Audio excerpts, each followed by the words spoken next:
Jai Saparikar Shri Shri Guru Gauranga Gandharvika Giridhari Shri Shri Radha Vinod Bihari Jiu Ki Jai.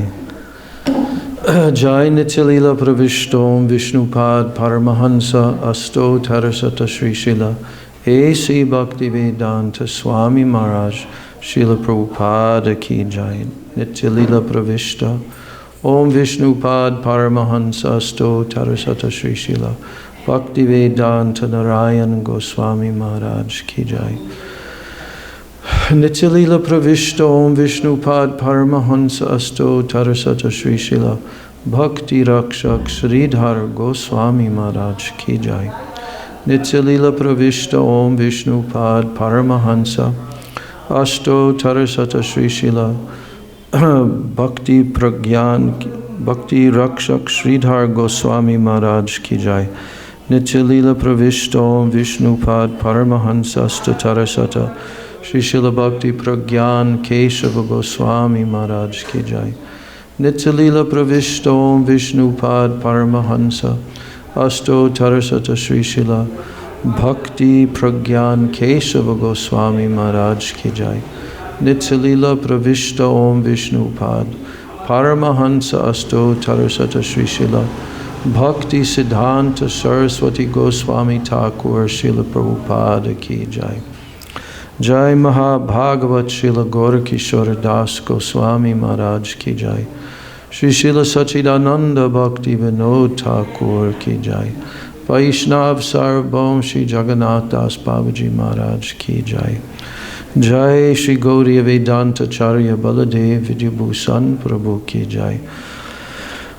Srila Vishwanath Chakravarti Thakur Ki Jai. Srila Narottam Srinivas Yamananda Prabhu Trai Ki Jai.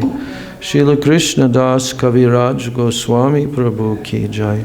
Shri Rup Sanatan Bhatta Raghunath Shri Jiva Gopala Bhatta Das Raghunath Sad Goswami Prabhu Ki Jai. Srila Swarup Damodar Rai Ramanandari Gaura Parshad Vrinda Ki Jai. Nam Acharya Srila Haridas Thakur Ki Jai.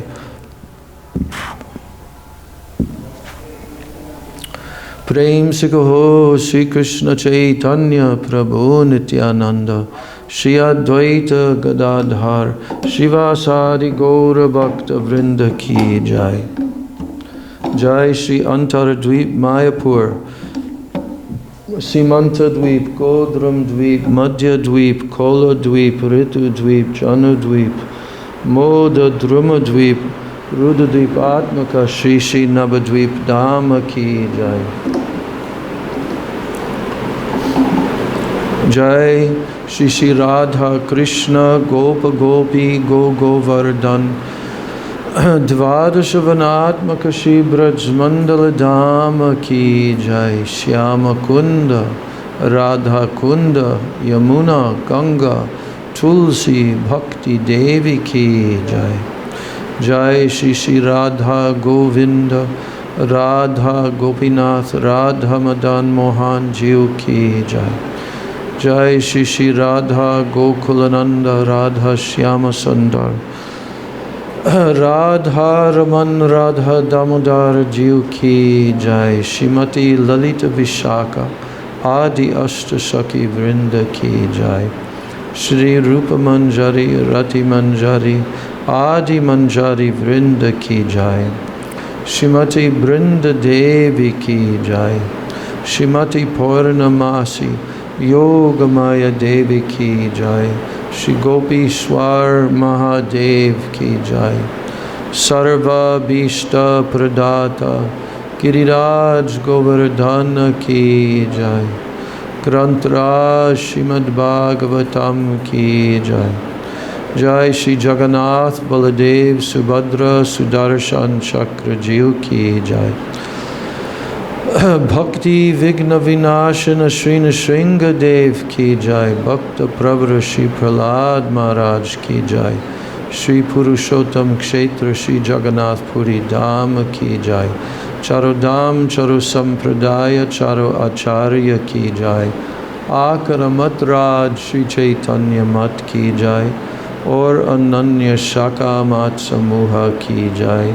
Shri विश्व वैष्णव राज सभा की जय। अनंत कोटि वैष्णव वृंद की जय।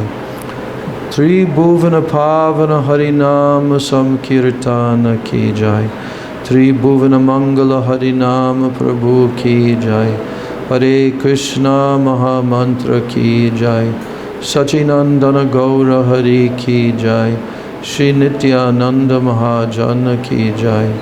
श्री पंच तत्व की जय। समवेत भक्त वृंद की जय।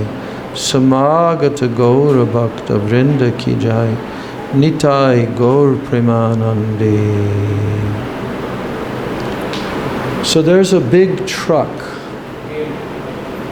and it appears that that truck, because there was a lot of people this morning talking very loudly. 60 people came. What? 60.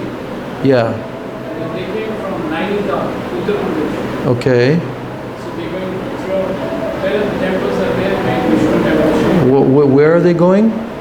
All the Shivji temple, Vishnu temple. Shriji temple. Shivji. Oh, Shivji temples and Vishnu temples. Yeah. Where? They're all around India, or just in? Coming from UP, Uttar Pradesh. Yeah. On the way, this here. But where are they going? Everywhere. All throughout India. Yeah. You talked with them? Yeah. I talked to them yesterday. Yeah. Oh, it's a very big trip. So what time are they leaving to start their program today? Are they going somewhere today? They're going to Mayapur or somewhere? They have a bhajan also speaker. I saw. They put them and they travel wherever they. And all the 60 people are in the bus? In the truck? Oh. They have seats in the truck? Yeah. They made 2 cabins. Ah. Okay. So, I don't know how they will sleep and all. Acha. And wherever they big ground or temple, Yeah. put a pendant, tent, Right. Hare and Krishna. they will cook, after eat prasad, then they'll travel. Okay. Not an easy. Only in India, you know. Yeah. Only in India, such a phenomena Yeah. that people will go despite hardship, Yeah. discomfort, but they will go for weeks and weeks, traveling in a truck Yeah. to visit Lord Shiva temples, Vishnu temples. Yeah, this is the place of the Vedic culture because Krishna appeared here, Lord Ram appeared here, all the incarnations appeared here. So no other place in the world they've appeared.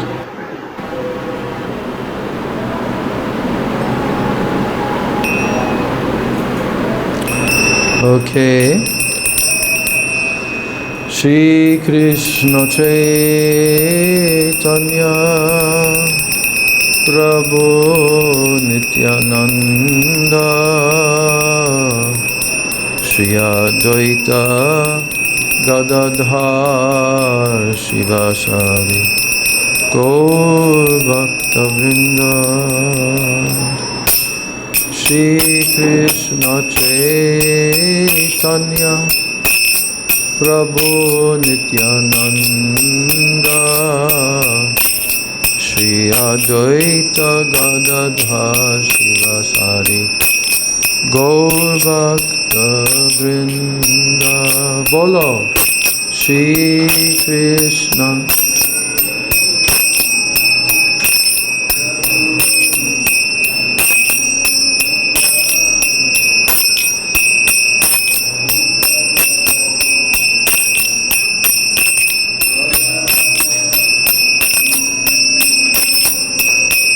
Shri Krishna Chaitanya Prabhu Nityananda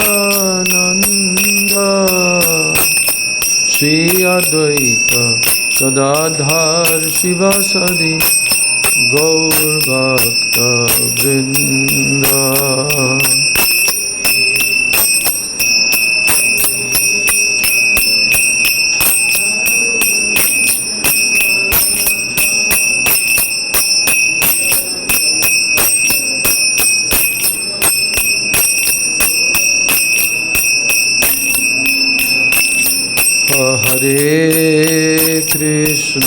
Hare Krishna, Krishna Krishna, Hare Hare, Hare Rama, Rama Rama, Hare Hare, Hare Krishna, Krishna Krishna, Hare Hare, Hare Rama, Rama Rama, Hare Hare Krishna, Krishna Krishna, Hare Hare, Hare Rama, Rama Rama, Hare Hare.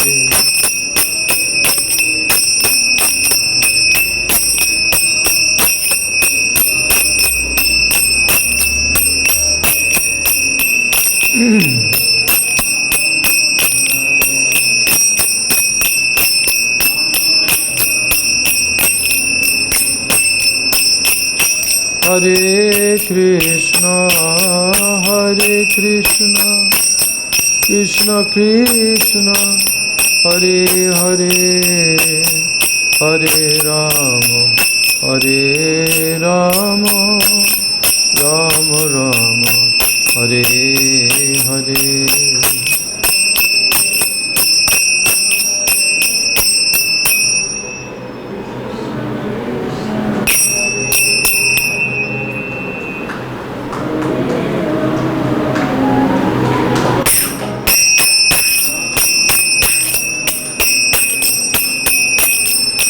Hare Krishna, Krishna Krishna, Hare Hare, Hare Rama, Rama Rama, Hare Hare.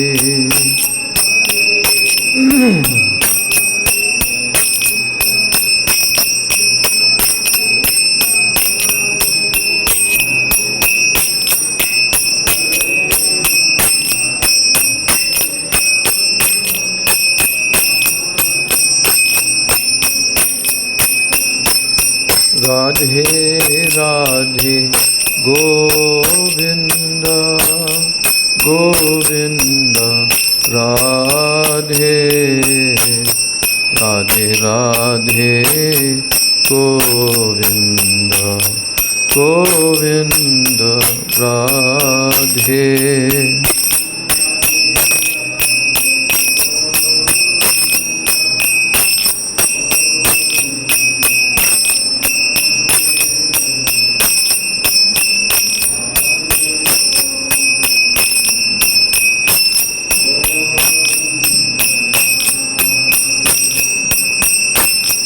Radhe Radhe Govinda, Govinda, Radhe Radhe Radhe, Govinda, Govinda, Radhe.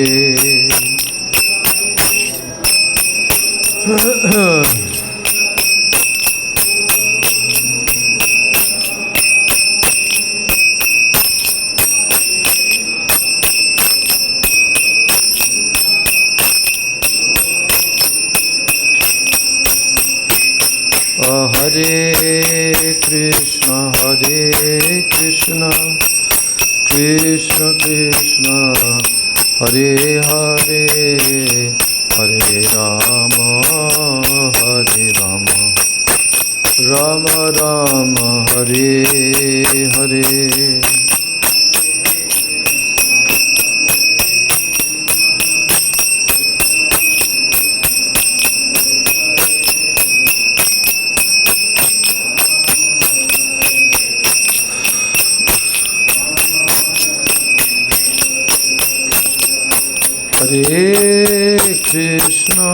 Hare Krishna, Krishna Krishna, Hare Hare, Hare Rama,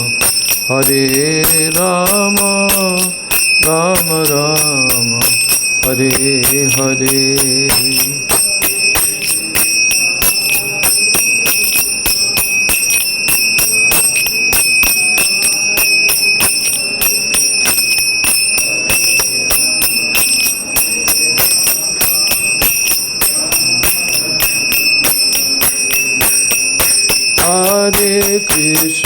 Hare Krishna, Krishna Krishna, Hare Hare, Hare Rama, Rama Rama, Hare Hare.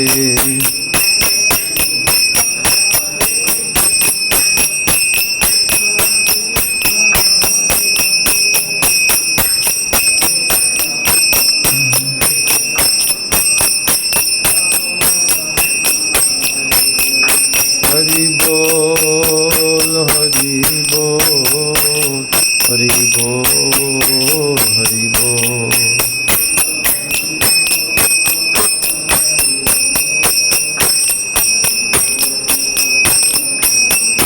Nitai Gaura Hari Bol, Hari Bol, Hari Bol, Hari Bol.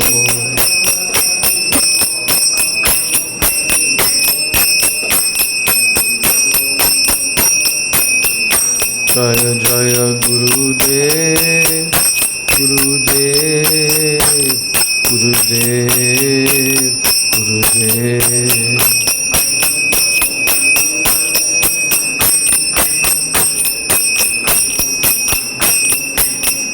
Jaya Jaya Prabhupada, Prabhupada, Prabhupada, Prabhupada.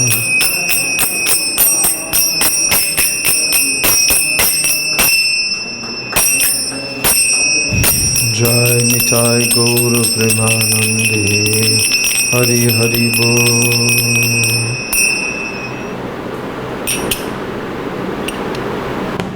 Started.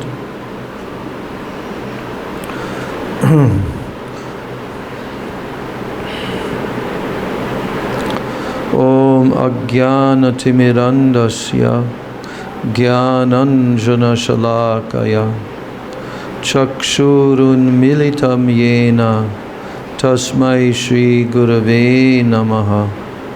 Mukam Karoti Vachalam Pangam Langayate Girim Yat Kripa Tamaham Vande Shri Gurun Dinataranam.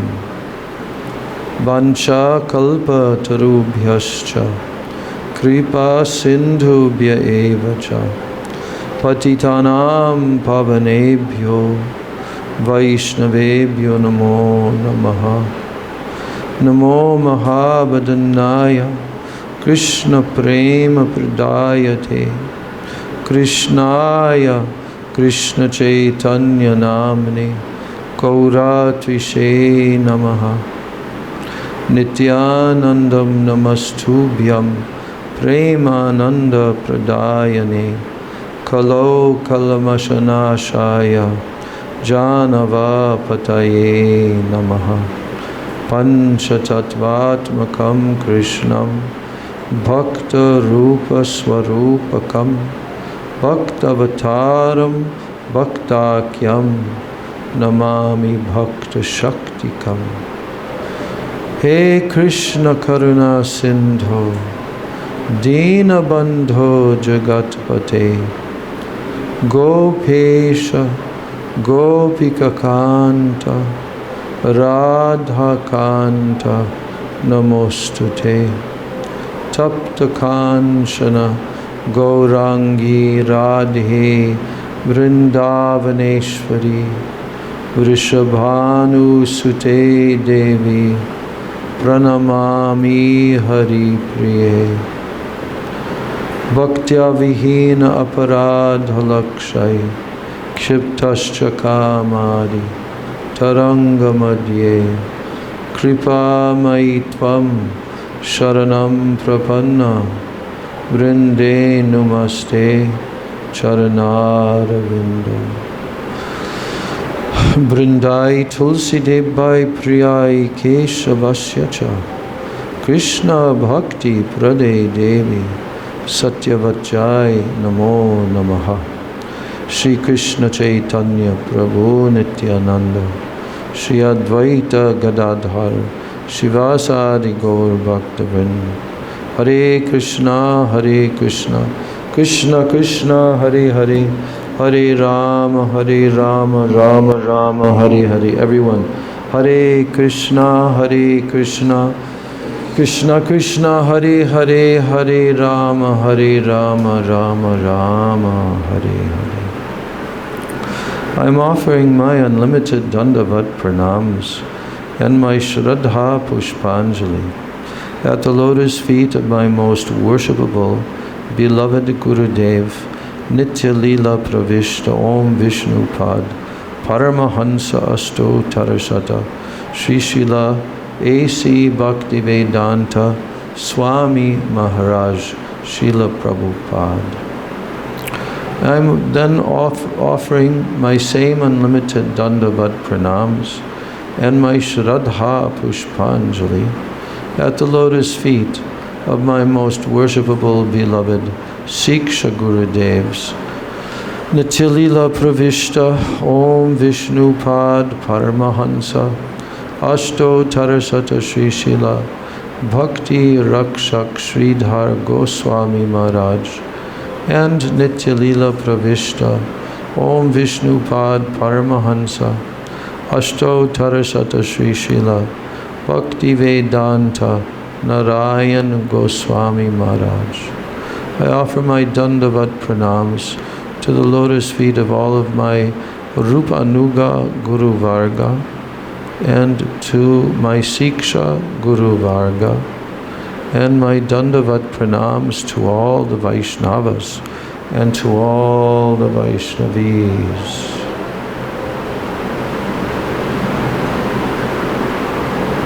So we're now continuing with our reading of Sri Sikshastakam,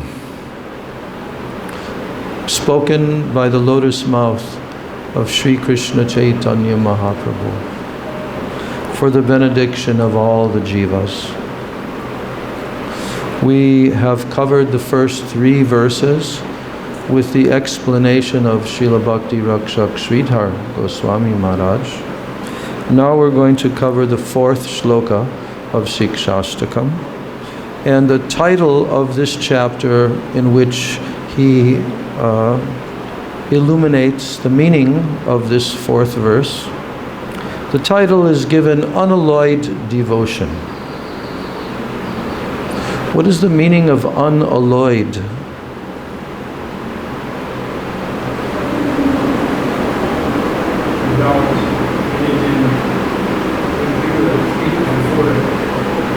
Without anything impure, what? Foreign.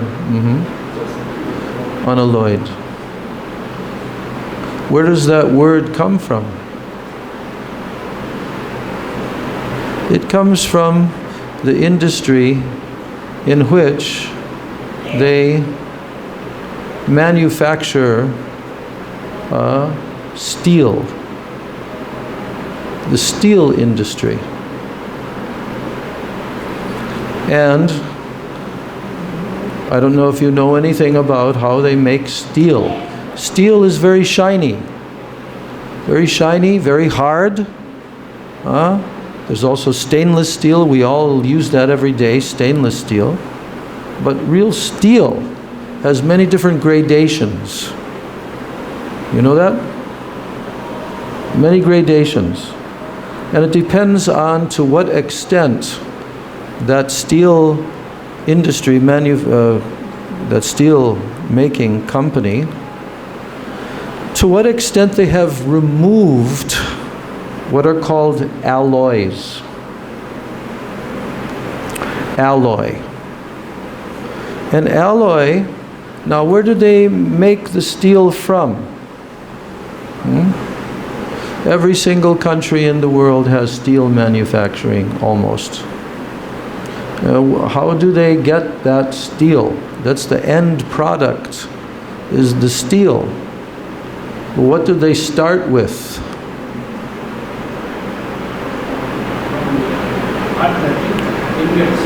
Huh? In what? From the earth. But what? What from the earth? Iron. It's called iron ore. Iron ore. Huh? Well, yeah, but first they have to dig it out of the earth. Then they have to load it on their trucks. Then they have to transport it to the factory. And in the factory, they've got a very complex setup by which they take the iron ore, and that iron ore is heated.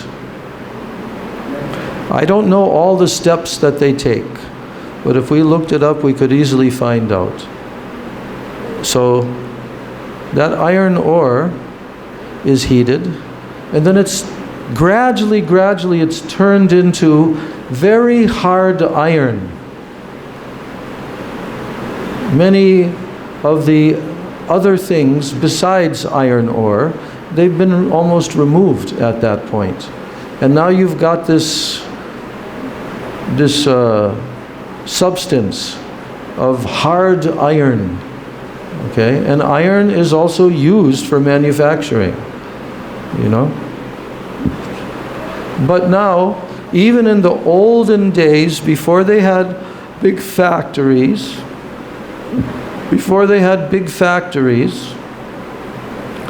there was, in most places, there were persons who were called blacksmith.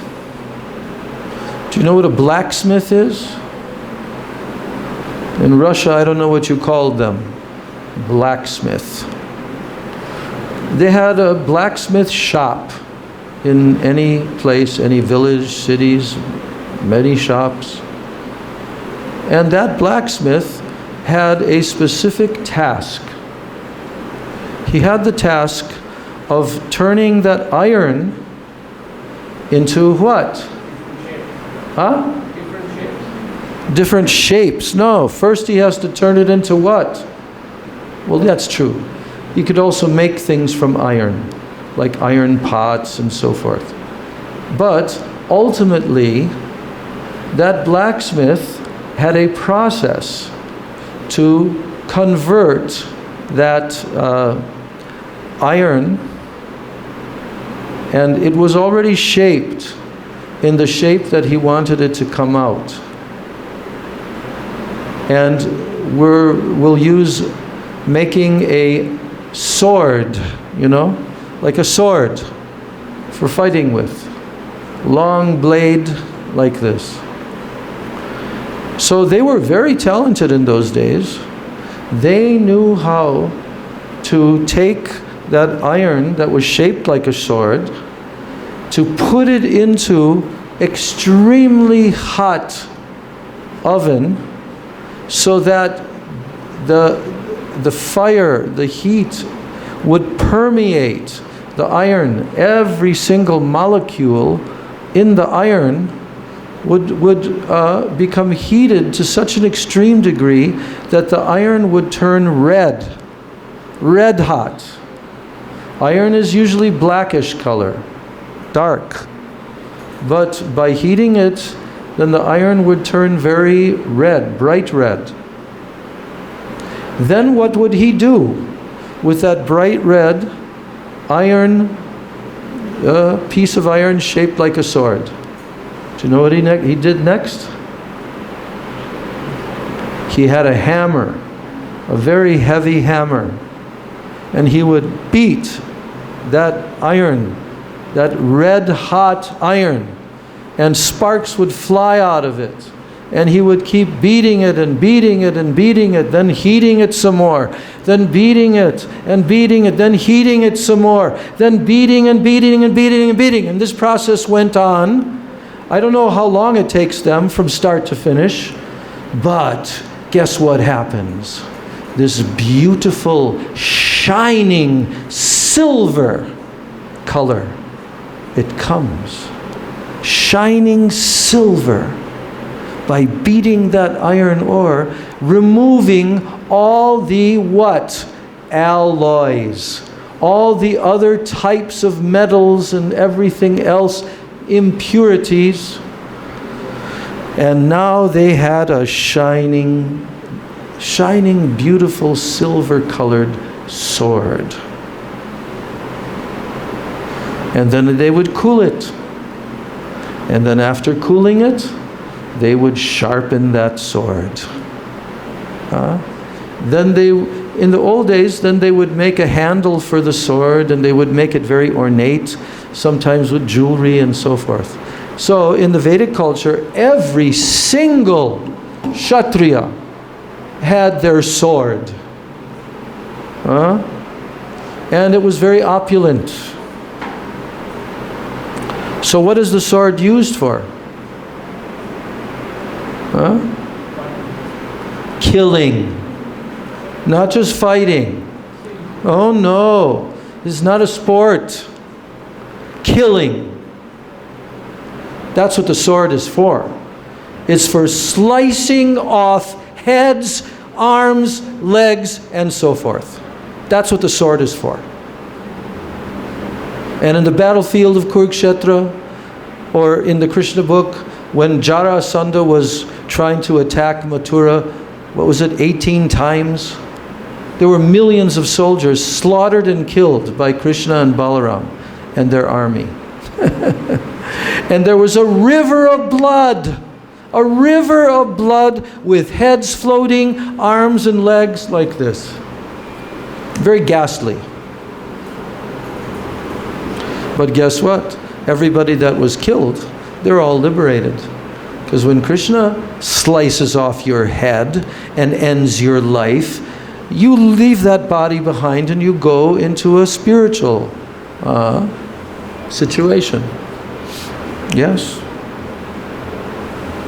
So why am I telling this about how iron is turned into steel? Why? Unalloyed, the word. Unalloyed devotion. Unalloyed. No alloys. No other mixture. And now I'm going to tell the famous story of our beloved Srila Prabhupada when he was all alone in New York City in that first year from around September and October of 1965 and until the next beginning of summer, June of 1966. Srila Prabhupada was he was alone in New York City and he was trying to preach. But you know that when he first arrived at Boston Harbor, then the immigration officials from America came onto the ship and they interviewed him for his visa. And they asked him, so you have this person who is sponsoring you. This person is sponsoring you. Who was that? Who was sponsoring Prabhupada? Agarwal. The husband of Sally Agarwal. Sally was American, but her husband was Indian. And her husband was the son of a elderly person who Srila Prabhupada knew in Mathura. And because at that time Indians could not go to America unless they had a sponsor. And so that elderly man in Mathura He said, my son is living in America and he has permanent residency there, so he can sponsor you, O Swamiji.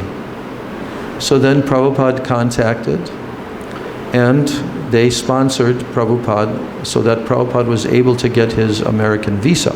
So now he came across on the oceans, and it took about 5, almost 6 weeks to reach America on that ship.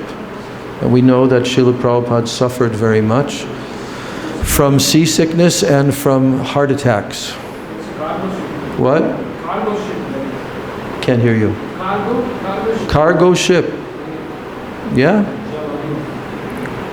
Yeah, the Jaladuta was the name of the ship. Jaladuta means messenger on the water. What an appropriate name for the ship. There could not be a greater messenger that would ever cross the oceans as great as Srila Prabhupada with the greatest message. Okay? So Jaladuta meant the messenger on the water. Very appropriate. Yeah, Krishna arranged that. And also the captain of the ship and his wife, they were both on the ship on this journey across. And the captain of the ship was a pious man. And he and also Sumati Morarji. Sumati Morarji was the owner of this Scindia Navigation Steamship Company.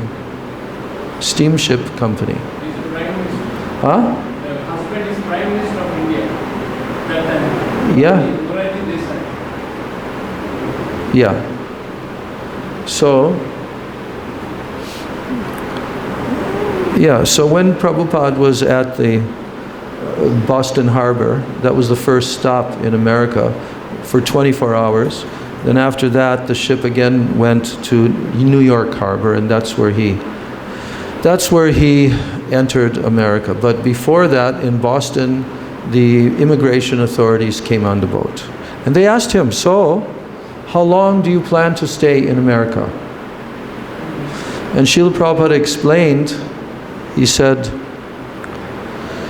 because he estimated his situation, okay, he had a sponsor, and he would be staying with the sponsor for probably not more than 2 or 3 weeks. Then his objective was to go to New York City and preach there. He did have one contact there. I'm not sure where that contact came from, but that was Dr. Mishra. And he was a bit of a Mayavadi preacher, and he was a doctor. And he had a following of American, mostly middle-aged ladies, and like that. But Krishna arranged for Prabhupada to have a person that would help him in New York City, but he allowed Prabhupada to have an office room in a building about 2 blocks away from his apartment. But there was no cooking facility there, and there was just a toilet, no shower facility. So Prabhupada every morning he would walk from that one room, office room, and he would walk to the building of the apartment of Dr. Mishra. So then Prabhupada would take bath and he would cook there. And Dr. Mishra would also enjoy eating his cooking from the hands of a pure devotee of Krishna. So in this way, Srila Prabhupada began his preaching mission in New York City, and the weather was getting colder because the winter was just about to come. And then gradually snow came. But anyway, on the ship in Boston Harbor, Prabhupada was asked, how long do you plan to stay in America? And he thought to himself, he had brought books with him to sell. He had no money practically at all. So he estimated, and then he said, 3 months. 3 months. But after 3 months, then he had to extend his visa. So he hadn't accomplished so much, so he decided to extend it another 3 months. And so he went to the immigration authorities in New York City and he extended it another 3 months. So now he was in America for 6 months, and at that time it was around, let's see,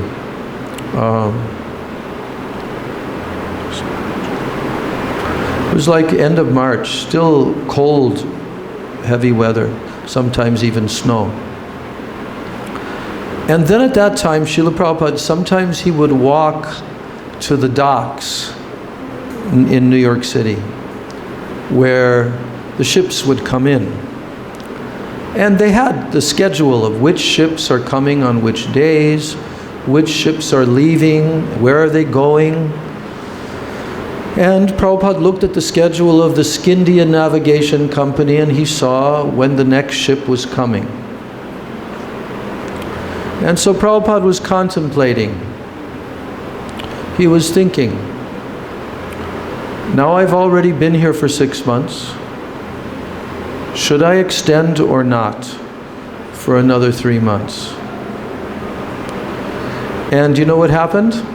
Krishna showed him a big, huge billboard sign that was there in the docks. Prabhupada's eyes were drawn towards that. And on that sign, it was a steel manufacturing company that was advertising their steel. Okay?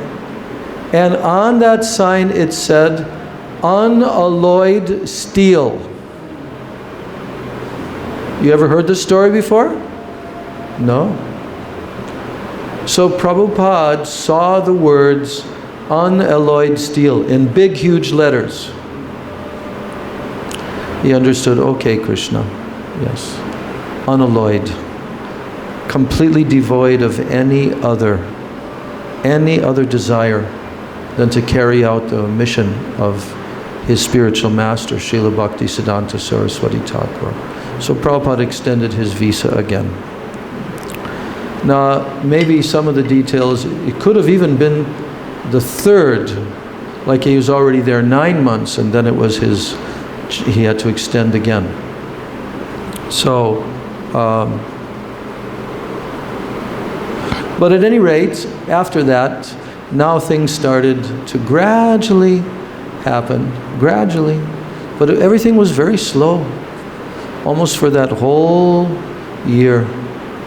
And Prabhupada had to persevere. He had to persevere. And he had to tolerate so many difficult situations. And almost in poverty. Just barely enough. By selling his books to bookstores. The Srimad Bhagavatam first canto. They came with him in a few trunks.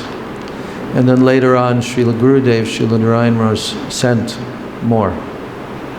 From Delhi, he sent. So in this way, I'm reminded by the title of this chapter,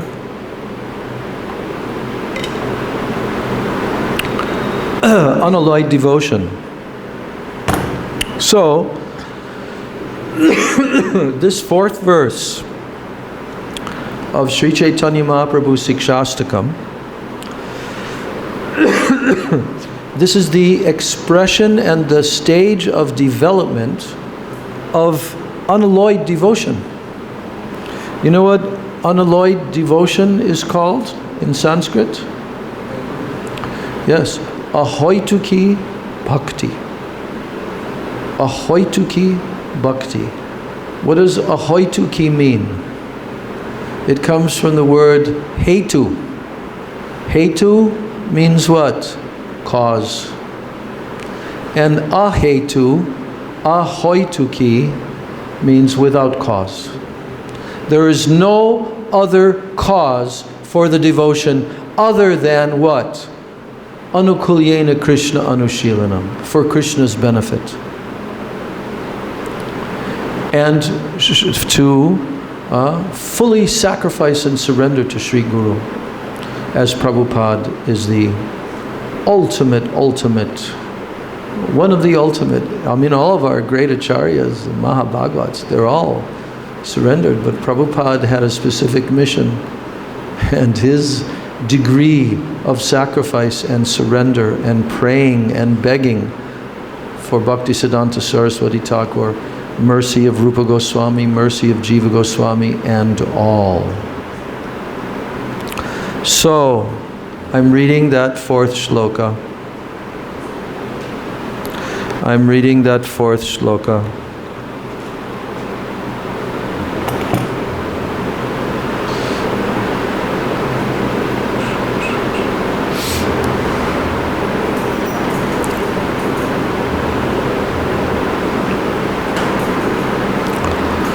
Na dhanam, na janam, na sundarim, kavitam va jagadisha kamaye. Na dhanam, na janam, na sundarim, kavitam va jagadisha kamaye. Mama janmani janmanishvare bhavatad bhaktir ahoituki tvai.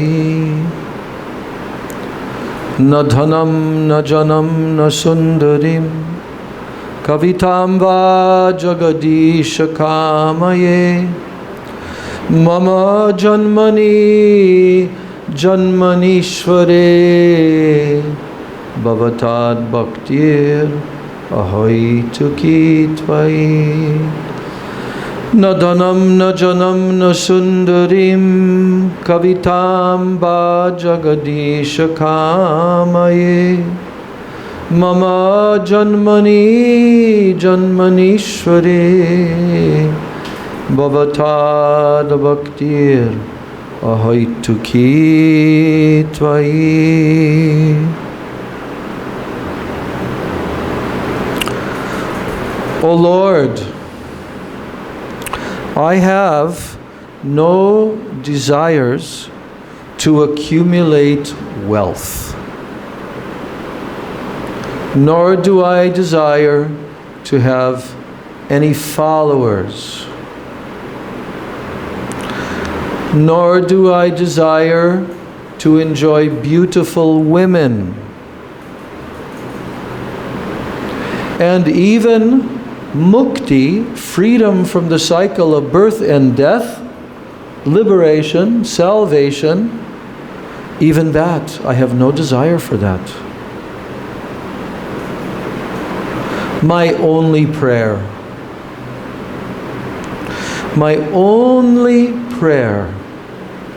is for your causeless devotional service, birth after birth.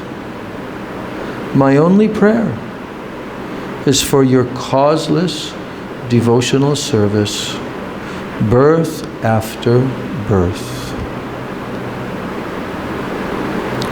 So now is the illumination of this, meaning of this verse by Nitya Lila Pravishta Sri Srila Bhakti Rakshak Sridhar Goswami Maharaj.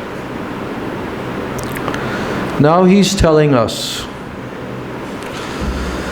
we should try to move in this direction. Sri Chaitanya Mahaprabhu says, quote, I don't want any money, not dhanam. I don't want any popularity or manpower, na janam. I don't want the company of beautiful ladies, na sundarim.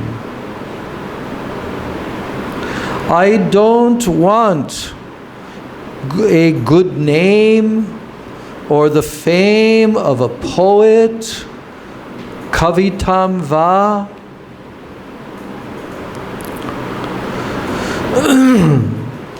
So this is the general meaning of this verse.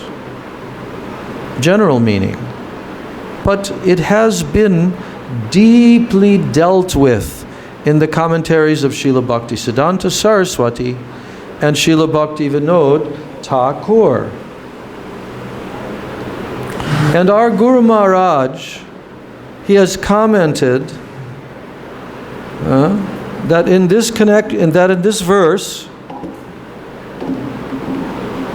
our Guru Maharaj has commented that in this verse, wealth, followers, women, and scholarship, these represent duty, wealth, sense pleasure, and salvation.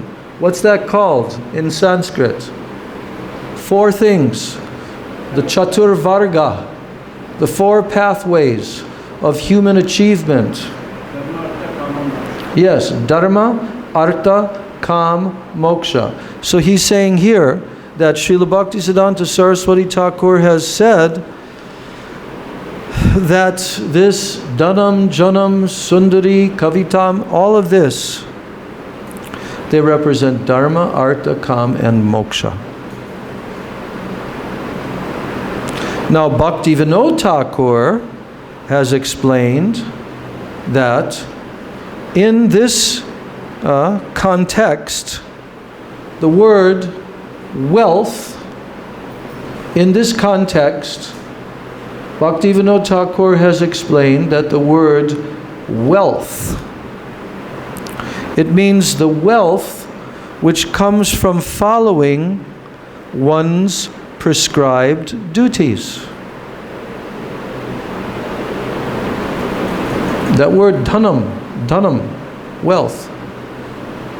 Bhaktivinoda Thakur is saying that that is referring to the wealth that comes from following one's prescribed duties. And, he says, it can also mean artha. Artha means economic development. Artha. Economic development. It can also mean that. And he says, Bhaktivinoda Thakur says, that followers in this verse, janam, it means physical relationship for comforts. That's what it means. Janam means physical relationship for comforts, followers. And what is that? Wife, children, and so forth. Physical relationship for comforts. And then the word sundarim means kama, kam. Kam means lust. So the word sundarim means kam. It means the company of beautiful ladies.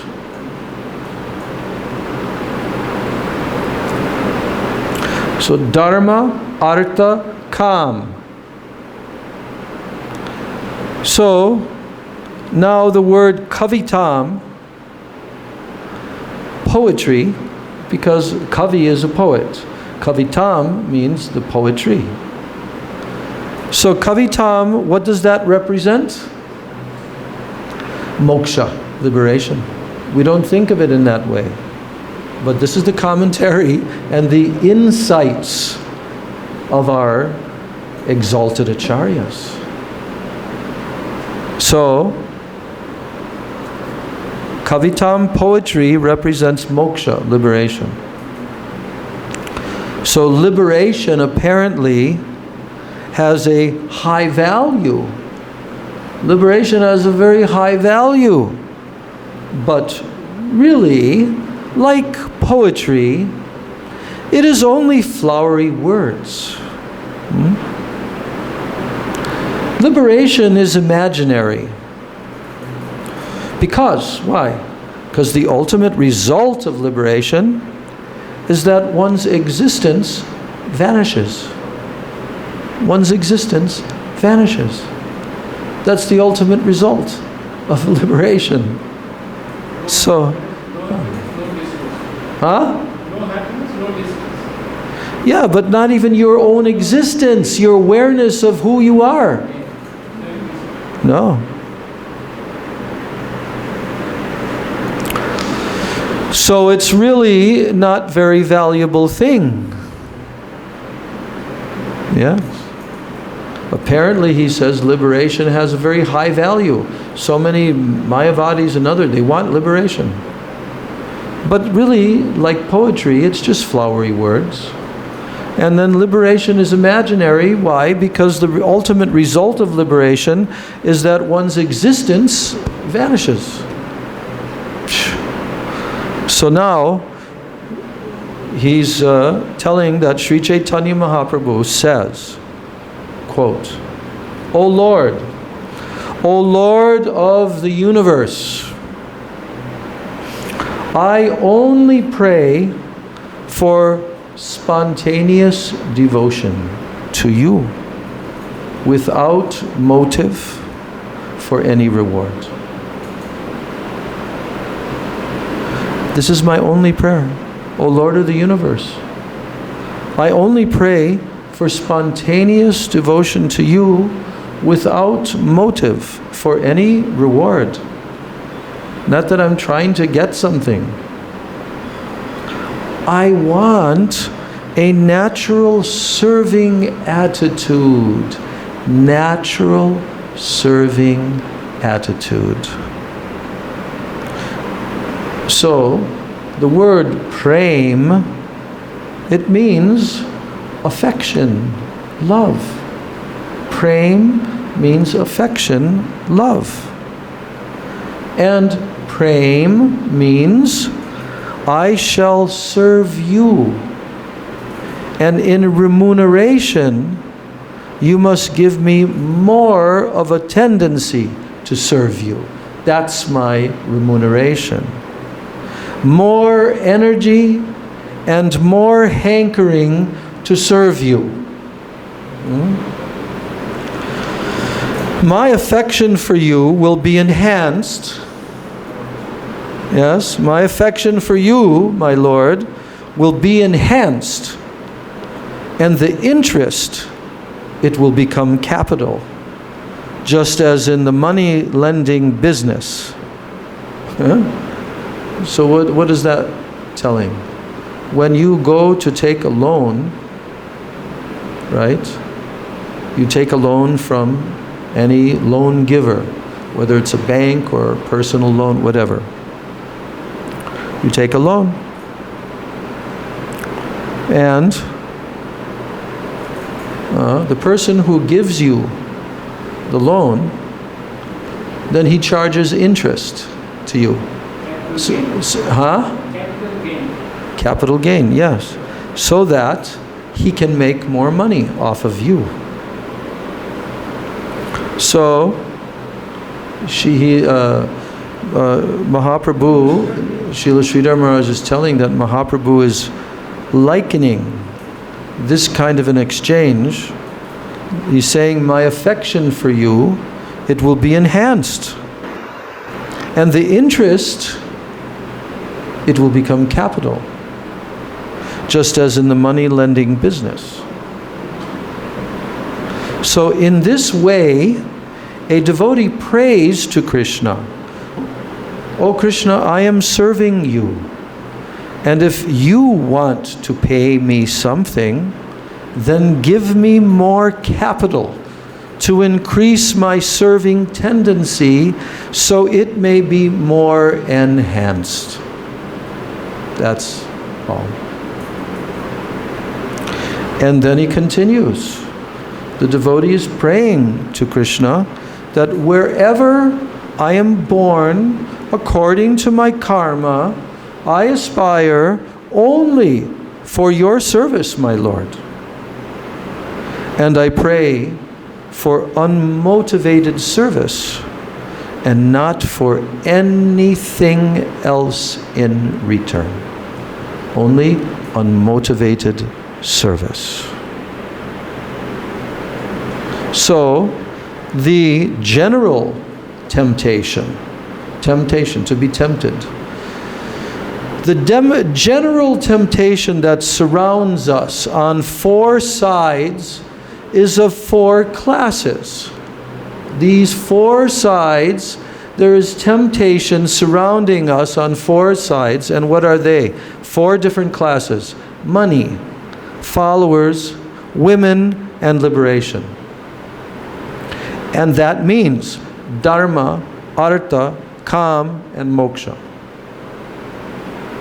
So in this way, the gradations of different goals of life have been scientifically represented. The gradation of different goals of life. In this verse, very scientifically represented.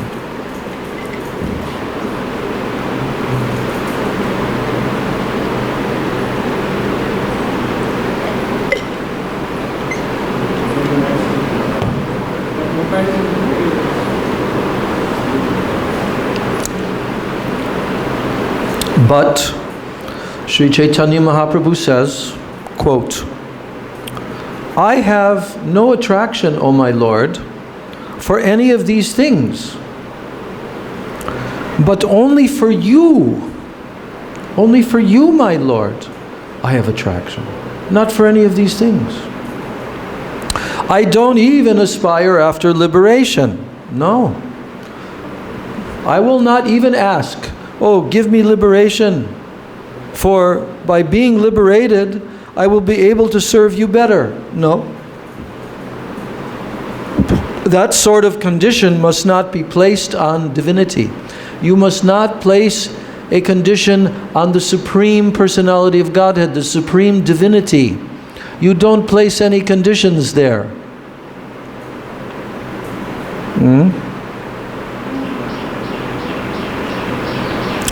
So this is the purest of prayers. And what is that? Quote, according to my karma, I may be bird or beast.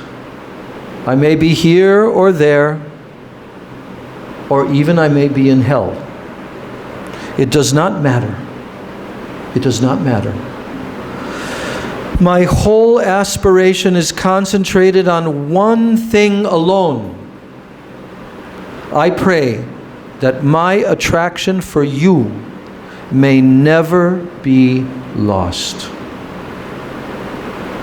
I pray that it may always be enhanced.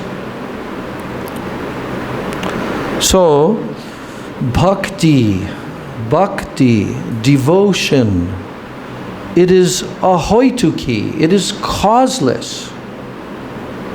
It is quite natural, and it has no other aspiration. So someone may say, oh, if interest is always being reinvested as capital, then I will never enjoy the profit. Right? Like a miser, just leaves his money, and the interest is reinvested. So, but in the meantime, I'm not enjoying the profit. So someone may say like that. But we are interested in enjoyment. How? What kind of enjoyment? Self-giving. He uses this term. Self-giving. We are interested. We are interested in the enjoyment. In enjoyment, yes, by what? Giving ourself. Self-giving. So he says, let others enjoy at my cost. Let all others enjoy at my cost.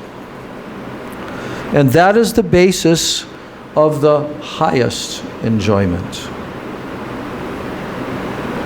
And the devotee thinks, let Krishna enjoy with others, and I will be a scapegoat. I will be a scapegoat. Let Krishna enjoy with others. So, Bhaktivinoda Thakur says that when a baby has no knowledge, and then an enemy or a disease comes to attack him, that baby, he cannot defend himself. And in the same way, in the beginning, when one's realization of the holy name is in the childlike stage, then crimes and offenses against the name can prevail. So when one's realization is grown up, then no offense can approach him. But so many offenses may come and attack the beginner, the beginning stage.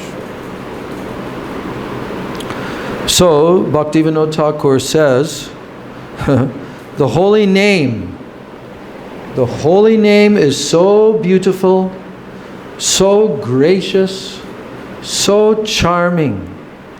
So let me die along with all the offenses against it, so that others may enjoy its nectar. Just see. He's not even praying for his own enjoyment of the nectar of the holy name. He says, let me die along with all the offenses. You know what this is? This is just like Jesus Christ's mood. The Christian mood. Dying on the cross so that everyone can be saved. Okay? This is the actual mood. Huh? Who? Prahlad, yes. And also Vasudev Datta. So, again, I'm reading this. Bhaktivinoda Thakur says, the holy name is so beautiful, so gracious and charming. Let me die along with all the offenses against it, so that others may enjoy its nectar. He wants to sacrifice himself, just as in wartime, with bombs under their armpits, the suicide squad would jump into a ship's chimney. Yeah, Second World War. Japanese kamikazes. They would die themselves. They would bomb and hold under their armpits these bombs, jump from the plane into the chimney of a ship, and whole ship would be sunk along with his death.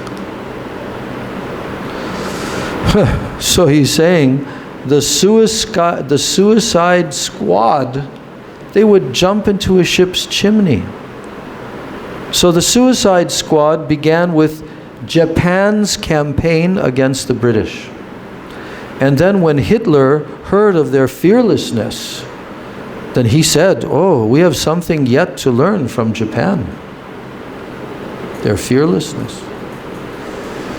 So Bhaktivinoda Thakur prays, I want to finish myself along with all the offenses against the name. I want to finish myself along with all the offenses against the name, so that others may enjoy the nectar of the holy name. And Vasudev Datta, he also prayed, give the sins of all souls to me, and throw me into eternal hell, so that they may benefit. Give them love of Krishna. So by that highly generous sentiment, he does not die. He does not die. It is said, die to live. Die to live. So when we have so much appreciation for the Lord that we can feel this kind of sentiment, then we find that a living attainment of higher life.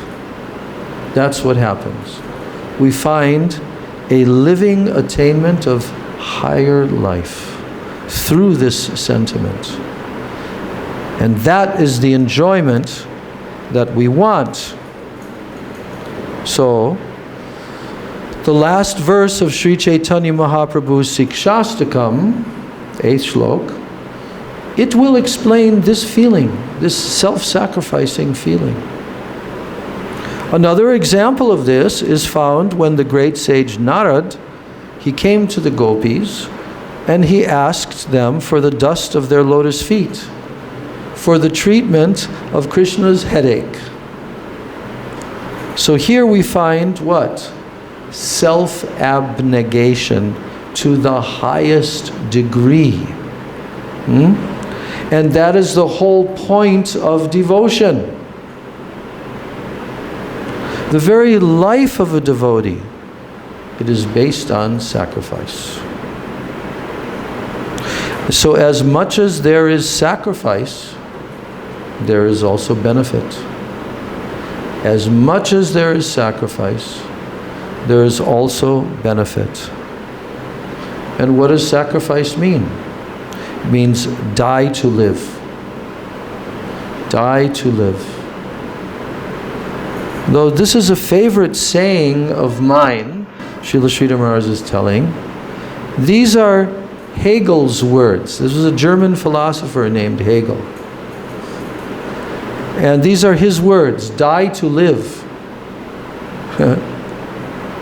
So Krishna is the highest consumer who is known to the world. Right? This material world is a world wherein everyone is consuming. They even have an entire religion called consumerism. It's the religion that all the atheists follow. Just be a consumer. Consume, consume. You see? But Krishna, he is the highest consumer known to the world. So we should not hesitate to give ourselves to him for his purposes, for his consumptions. We should not hesitate to give ourselves to him. That is the purport of this 4th verse of the Sikshastakam. Any questions or comments on this so far?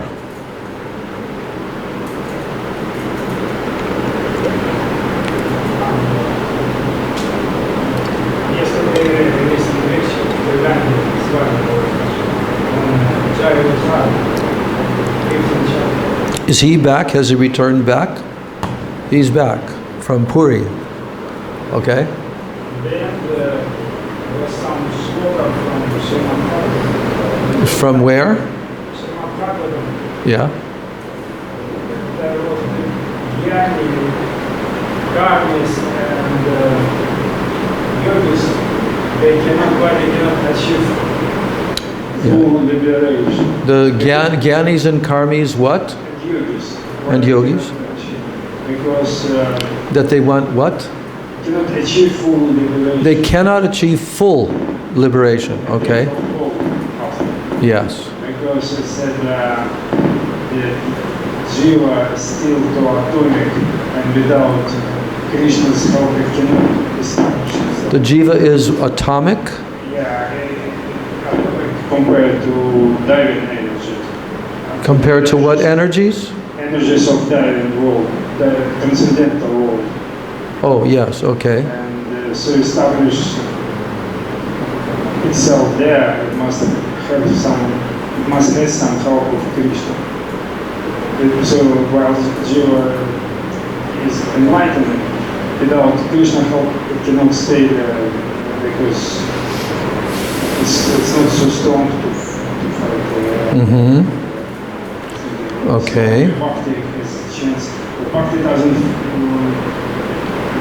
doesn't try to achieve liberation, but they still go out because they have some Krishna choice. I'm just trying to... So what is the main point of this? Because we were talking... Yes, but explain the main point of this, what was being read from the Jaiva Dharma. Because today we discussed in some moment it was similar to almost everybody where it was So you were saying in that comment from Jaiva Dharma how the Jnanis, Karmis, Yogis, they cannot achieve full liberation, you say. They can achieve, but they fall. Because oh, they fall. Okay. Yeah. They can, not full liberation, but they can achieve Sayuja Mukti. They can achieve only impersonal merging in the Absolute. But why do they fall? Yes, I know that verse from Srimad Bhagavatam. Aruhya krichena param padam tatak patanti adho anadrita yushmad angraya. This is the verse from 10th canto of Bhagavatam, where here it is said that those impersonalists, they want to merge into your existence. They want to attain an eternal position of liberation. But because they have not taken the shelter of your lotus feet, anadrita yushmad angraya. Angraya means lotus feet. So they have not taken shelter of your lotus feet. Therefore, aruhya krichena param padam tataha. That means that they must fall from that position. They cannot remain there. Yes, so we cannot achieve anything without the absolute supreme coming down to us. That we've read in Srila Sridhar Maharaj's teachings. It is not that we can ascend on our own strength and power and so forth. No. That help has to come from above. It has to come from the supreme, highest position that can reach down to us and bring us into the higher position. So through bhakti, this kind of unalloyed bhakti, then the Lord becomes attracted to the devotion of the devotee, and his heart melts for the devotee, and naturally he wants to bring that devotee to him. So yes, that's a good point. Any other questions or comments on this verse?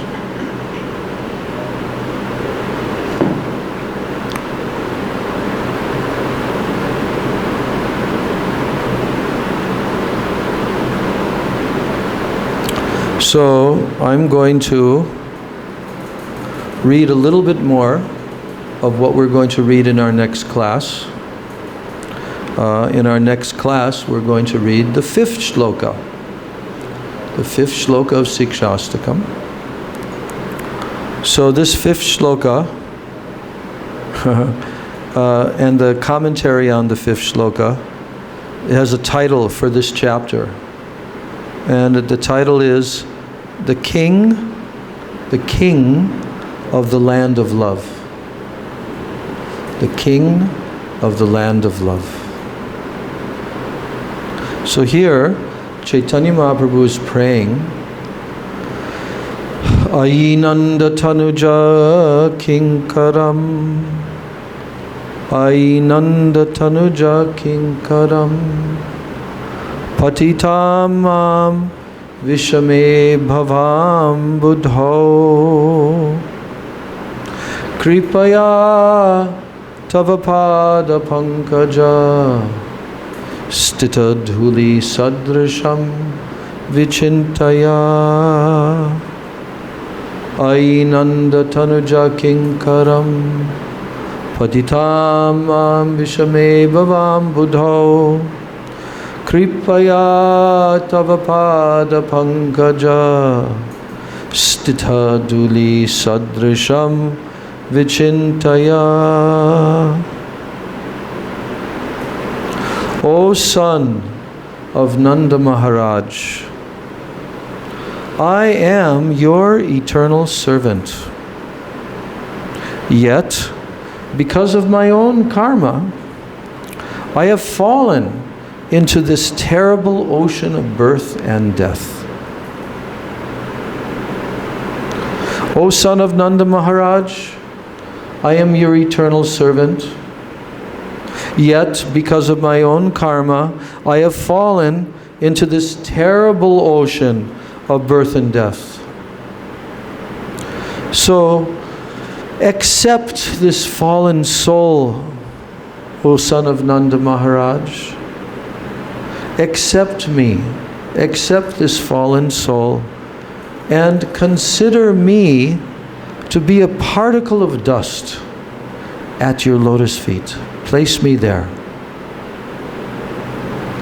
So Srila Sridhar Maharaj is saying that here Sri Chaitanya Mahaprabhu prays,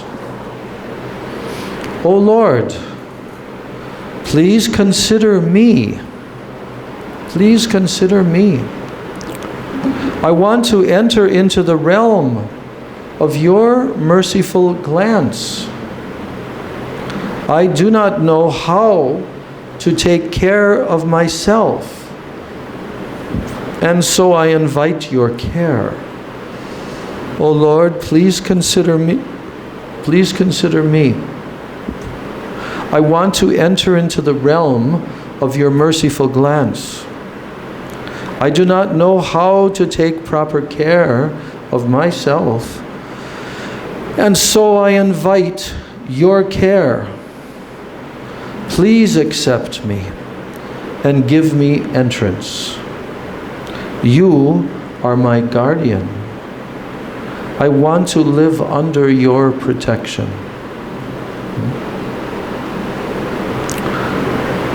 And then Srila Sridhar Maharaj says, and who is he? Who is he? We hear of different conceptions of God. We hear of them. Different conceptions of God. But here, we have come to a beautiful conception of God, Krishna, the son of Nanda Maharaj. This is found only in Vrindavan. Is there any other place where you're going to find this conception of God, Krishna, the son of Nanda Maharaj? No. Only in Vrindavan. So a very great spiritual scholar, his name was Raghupati Upadhyay. So once he met Sri Chaitanya Mahaprabhu near Mathura. This scholar, this great spiritual scholar, Raghupati Upadhyay, and once he met Sri Chaitanya Mahaprabhu near Mathura. So there they had a discussion, and Mahaprabhu asked him, he asked, what do we want to have? Whom do we want to have as our master? That was his question to Raghupati Upadhyay. Whom do we want to have as our master? And who is the final goal of our life? So Raghupati Upadhyay, he answered Mahaprabhu, and he answered in a shloka. Shrutimapare smritimitare bharatam anye bhajantu bhavabita aham ihanandam bande yasya linde param brahma. So this means those persons who fear rebirth in this world, they don't want to take birth again. They fear taking birth again in this world. So those persons may follow the advice of the Vedic scriptures. Then others, they may follow the Mahabharata But as for me, Raghupati Upadhyaya is saying, as for me, I follow Nanda Maharaj, in whose courtyard the Supreme Absolute Truth plays as a child. What conception of God, huh? That the Supreme Absolute Truth is playing in the courtyard as a child of who? Of Nanda Maharaj. So he says, let others follow the Vedas, let some others follow Mahabharata, but for me, I follow Nanda Maharaj. So in the system of Varnashram Dharma, Vedic social duty, system of Varnashram Dharma, Vedic social duty, the people in general, they are under the guidance of Smriti, Vedic law, Smriti. We know that's where the word Smarta, like Smarta Brahmana, it comes from the Smriti, Smarta. So, in the Varnashram system,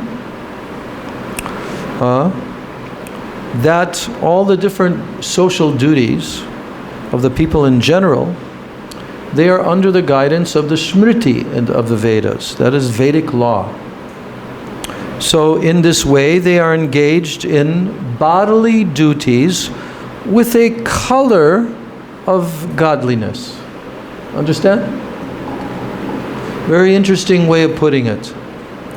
Bodily duties with a color, a little tinge of color of godliness. So in other words, what is it? Mainly material consciousness, but because it's in Varnashram and it's directed toward Vishnu in the ultimate sense, so there's like a coloring of godliness. So those who are free from physical demands, however, who are trying to transcend this life of enjoyment and exploitation, those category of people, they generally take their guidance from the Upanishads, because higher advice is given there in the Upanishads, higher advice. So Raghupati Upadhyaya, he says, I don't care for all these things, but I feel a need to follow the guidance of my heart. I am not so much concerned with the brain. I consider that real peace has its connection with the heart. And my heart is always attracted by Krishna's father, Nanda. Krishna is said by authorities to be the Supreme Absolute Truth. Yes. All the greatest authorities, they all proclaim that Krishna is the Supreme Absolute Truth. So, and that Absolute, that Supreme Absolute, what's he doing? He's crawling in the courtyard of Nanda Maharaj. So I see concrete reality there. This is the mood of Raghupati Upadhyaya. Now the question comes, how has he attracted the Supreme Absolute Truth? How has that happened? That Nanda has attracted the Supreme Absolute Truth to take birth in his house and be a little child crawling in his courtyard. Huh? How has that happened? So in the Srimad Bhagavatam, 10th canto, 8th chapter, verse 46, then the devoted king, Parikshit Maharaj, he asks to the boy saint, who is that? Shukadeva Goswami, he asks him, Nanda kim akarod brahman, shreya eva mahodayan, yashoda cha mahabhaga, papo yasya stanam hari. This is a very often quoted verse. Our Gurudev would quote this quite often. So what is Maharaj Parikshit saying to Shukadev Goswami in this 8th chapter? Because he's hearing about how Krishna is the absolute truth. And here he is, crawling in the courtyard of Nanda. So here's the translation of this verse. O knower of Brahman. So Parikshit Maharaj is addressing Shukadev Goswami as the supreme knower of the absolute truth, Brahman. O knower of Brahman, you are always merged in the exclusive conscious world. You are merged there in the exclusive conscious world. No trace of any mundane objective reference can be found in you. No trace. For you are always engaged in the subjective world of spirit. Never is your consciousness thrown towards this objective world of ours. And you say that Krishna is the supreme absolute truth. So I ask one question of you, O Shukadev Goswami. You are my master. You are my spiritual master. So here's my question.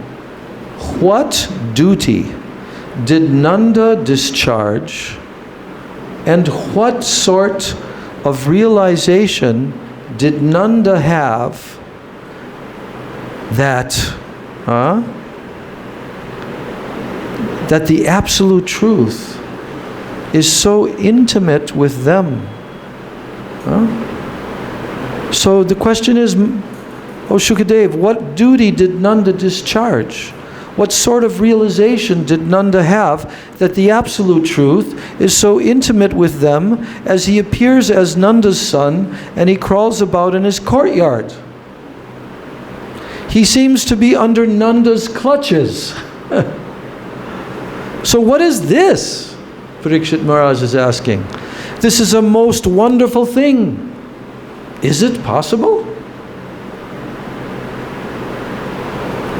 So the yogis and the rishis and the great scholars and the penance makers, they say that they sometimes have a rare peek into their object of aspiration and realization. Great sages, rishis, yogis, scholars, they say that sometimes they have a very rare peek into their object of aspiration and realization. And then they come back suddenly. They can't stay there. They can't keep their attention in that plane for long periods of time. No. So how is it possible that the Supreme Substance sits on the lap of Yashoda and sucks her breast? The Supreme Substance, the Supreme Absolute Truth, sits on her lap. Mother Yashoda sucks her breast. How is it possible? If such things are real, if it is at all possible, then why should I not be attracted by that method by which I can have so much intimacy with the highest entity?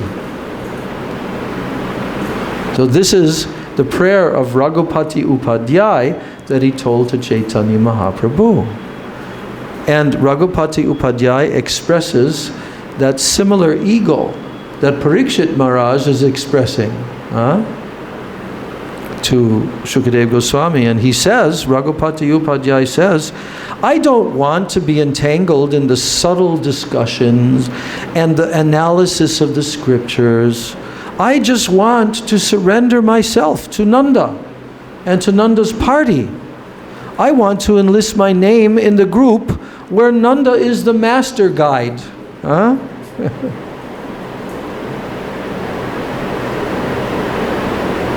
Yes. So by the exercise of energy, karma, then we can attain a very good destination. So I'm completing the class here today. Actually, there's only two pages left, but now is enough. We'll resume on Sunday. On Sunday we'll resume our reading of this shloka, and we'll go also, because we did almost 2 shlokas today, but the purports are much shorter. We did the 4th and 5th shloka of Sikshastakam, and then on Sunday we will go to the 6th shloka, yes, and the 6th shloka is called Hankering for Perfection, where Mahaprabhu is hankering that, oh, when will that day come? When will that day come? That ecstatic shaking of my body, tears flow from my eyes. When will tears flow from my eyes like waves, O Lord? And my voice tremble in ecstasy? And when will the hairs of my body stand on end while chanting your holy name? So, very short purport for that, less than 3 pages. Then we come to the 7th verse. And the 7th verse is very short. Yugaitam nimeshena chakshusha pravrashaitam shunyaitam jagat sarvam govinda virahena me. This is the shortest shloka. But the meaning so deep. So for that shloka, there are 5 pages. So those 3 shlokas, 6, 7, and 5th, 6th, and 7th, because we have to finish the 5th shloka. We did more than half of it today. So probably we'll finish those shlokas. And then by next Tuesday, or at the latest next Thursday, then we'll get to the 8th shloka. And that 8th shloka is Srimati Radharani speaking. You know that. Srimati Radharani's entire mood is expressed by Chaitanya Mahaprabhu in that shloka. And the deep purport of that shloka is extremely vast. Ashlishyava palaratam panashtumam. So for that explanation, Srila Sridhar Maharaj, let's see how many pages. 1, 2, 3, 4, 5, 6, 7, 8. 13 pages. Yeah. And then after those 13 pages, and after the Sikshastakam commentary is completed, then there comes part 3 of this book, which is called the conclusion. And this conclusion is, I'm counting the pages, it's called A Drop of Divine Love. A Drop of Divine Love, that's the conclusion. So 1, 2, 3, 4.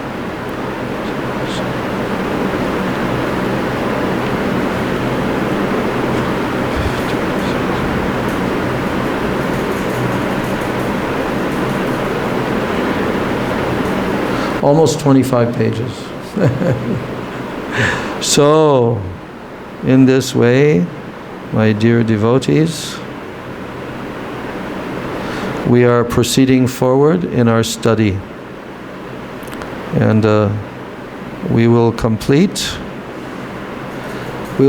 this, at least these next 3 shlokas, we'll complete that on Sunday. And then hopefully Tuesday and Thursday after that we can move forward in the 8th verse, And I think within 2 classes, we'll be able to complete that. So that means Sunday, Tuesday, Thursday. But as far as that epilogue, the end part, the conclusion part, 25 pages, that will probably take, I would say, at least 4 classes probably to complete that. You see. So we have a lot of nectar coming. No scarcity of nectar. Srila Sridhar Maharaj has made sure of that. And after this book, Golden Volcano of Divine Love, this is not the end. Oh, there's many more books taken from the innumerable, hundreds and hundreds of lectures and darshans that Srila Sridhar Maharaj gave to the world. But he gave that in his final years, sitting here at Sri Chaitanya Saraswat Mat on his veranda and speaking to a selected group of devotees. And then that was transcribed and made into books, and then translated in various languages and distributed all over the world. So now, this very unique Harikatha of Srila Bhakti Rakshak Sridhar Maharaj, very helpful for all the devotees. We will be able to relish that for the rest of our lives. Gaur Premanande. Jai Shri Golden Volcano of Divine Love, Srila Bhakti Rakshak Sridhar Goswami Maharaj Ki Jai. Hare Krishna, Krishna Krishna, Hare Hare, Hare Rama, Rama Rama, Hare Hare. Bolo.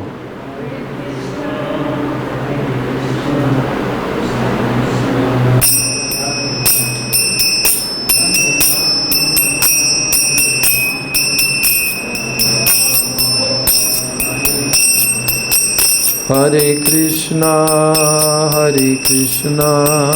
Krishna Krishna, Hare Hare, Hare Rama,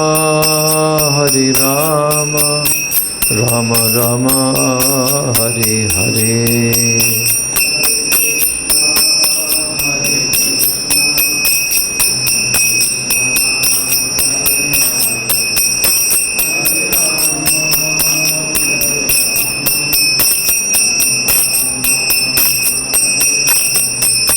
Hare Krishna, Krishna Krishna, Hare Hare, Hare Rama, Rama Rama, Hare Hare.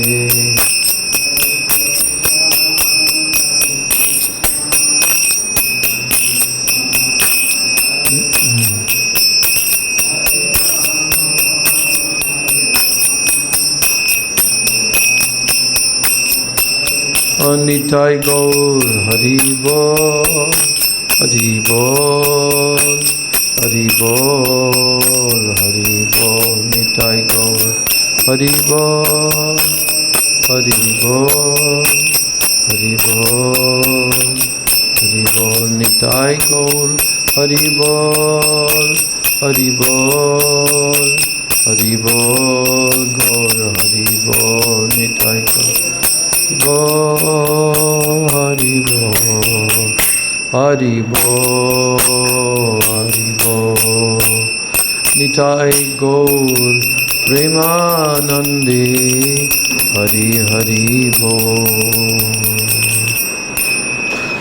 Vrindai Tulsidebai Priyai Keshavasya Cha, Krishna Bhakti Prade Devi Satyavachai Namo Namaha. Vansha kalpatarubhyascha kripa sindhubhyeva cha patitanam bhavanebhyo vaishnavebhyo namo namaha.